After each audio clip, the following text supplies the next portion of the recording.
Hindi short hand की practice dictation 80 शब्द प्रति मिनट गति से डिक्टेशन 5 सेकंड में शुरू होगी।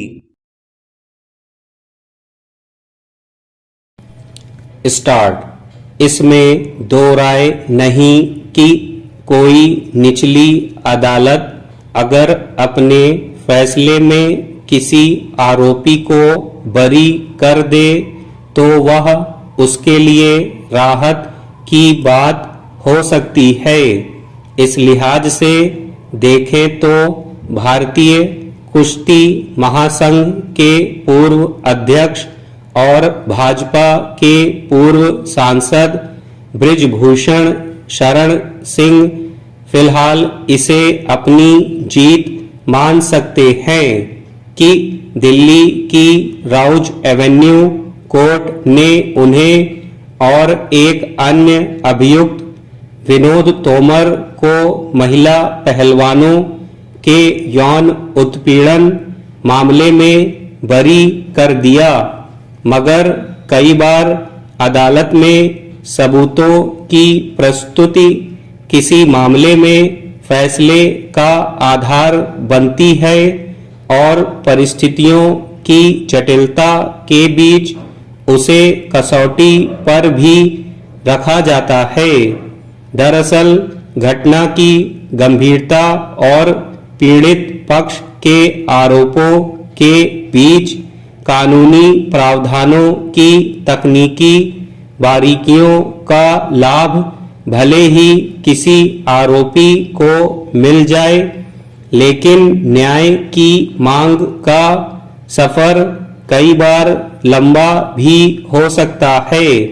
यही वजह है कि यौन उत्पीड़न के गंभीर आरोपों के बावजूद बृजभूषण शरण सिंह के बरी होने के बाद इस मामले में अन्य पीड़ितों ने उच्च न्यायालय में अपील करने की बात कही है।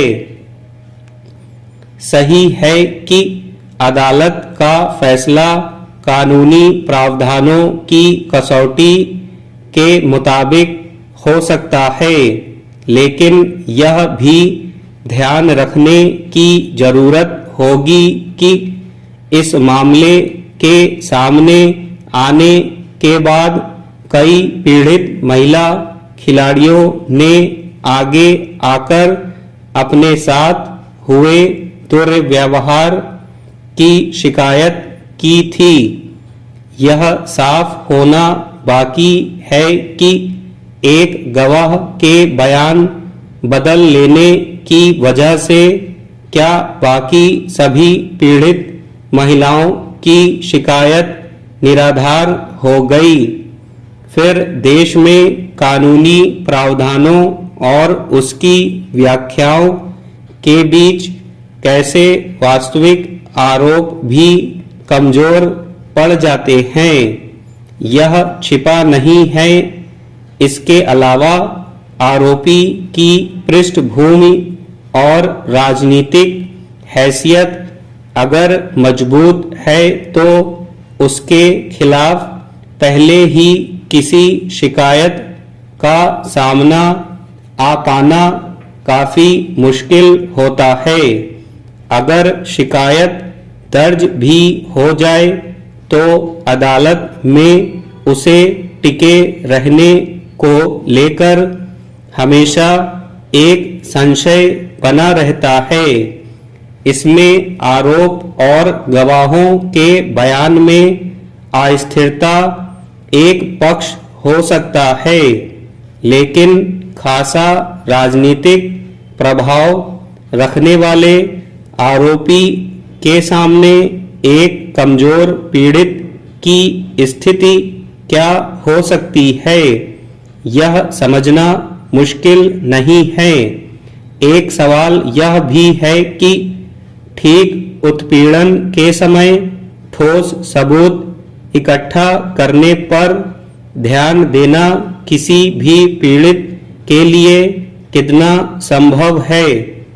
इस मुकदमे में अदालत ने यौन उत्पीड़न की शिकायत करने वाली एक नाबालिग पीड़िता के बयान से पलटने और शिकायतकर्ताओं के विरोधाभासी बयानों के आधार पर अपना फैसला दिया। स्टॉप।